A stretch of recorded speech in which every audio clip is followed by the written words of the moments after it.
Tenang-tenang, salah mesin kanan, oper gigi pakai tangan kiri.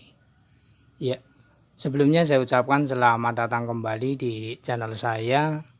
Channel yang membahas seputar dunia tutorial dan juga cara ataupun tips. Di kesempatan kali ini saya akan sedikit berbagi pengalaman dan juga menjawab dari pertanyaan sahabat kita yang mana itu cara mengatasi Vespa boros ya. Langsung saja untuk tipsnya ataupun caranya. Namun sebelumnya jangan lupa untuk di subscribe sebagai tanda persahabatan kita sesama skuteris. Untuk langkah yang pertama itu kita bunyikan mesin. Kemudian setelah mesin berbunyi kita naikkan untuk gasnya ya, dengan menggunakan jarum gas ini kita kencangkan, secara otomatis itu bunyi Vespa akan naik. Namun jangan terlalu tinggi. Fungsinya kita naikkan ini untuk mencari atau melihat bunyi Vespa naik. Iya. Ketika setelah itu tinggal kita masuk di bagian pilot jet ya, ataupun spuyer kecil. Di bagian spuyer kecil ini kita kencangkan penuh ya. Nah, supaya irit ya. Nah, semakin kendor ini semakin boros sifatnya. Begitupun sebaliknya, semakin kencang ini juga akan semakin irit. Namun kalau semakin kencang itu Vespa tidak hidup, bahkan mati ya, boleh kita kendorkan sedikit, nggak apa-apa.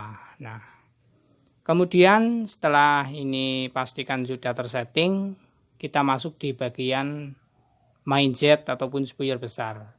Di bagian ini kita kendorkan ataupun kita kencangkan. Intinya itu mencari suara yang paling tinggi ya.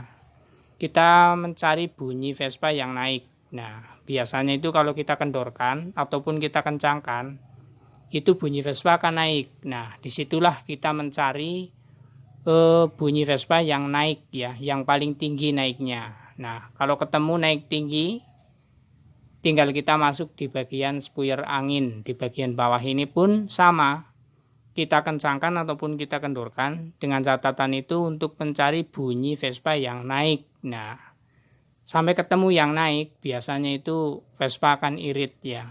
Namun dengan catatan bahwa semakin Vespa kita irit itu untuk tenaganya ya semakin berkurang. Itu memang sudah menjadi rumus ya. Semakin irit, semakin tenaganya kurang. Nah, setelah semuanya tersetting, sudah ketemu untuk jeritan yang paling tinggi, tinggal kita kendorkan di bagian jarum gasnya. Kita kendorkan sampai benar-benar ketemu titik langsam. Dalam arti itu Vespa seakan-akan mau mati namun tidak mati. Nah, setelah ketemu hal tersebut, untuk mengeceknya kita di bagian gas ini, handle gas ya, kita kagetkan. Kalau suaranya langsung menjerit ketika kita tarik, berarti settingan kita normal ataupun oke ya, dijamin irit. Nah, namun kalau terseret, ceritanya itu terseret ketika kita handle kita tarik, hal itu membuktikan kalau settingan karbunya kurang oke dan kita ulangi dengan cara yang sama. Terima kasih, mungkin cukup itu saja sedikit penjelasan dari saya. Semoga dapat bermanfaat dan juga dapat dipahami. Sekali lagi jangan lupa untuk di subscribe sebagai tanda persahabatan kita. Terima kasih.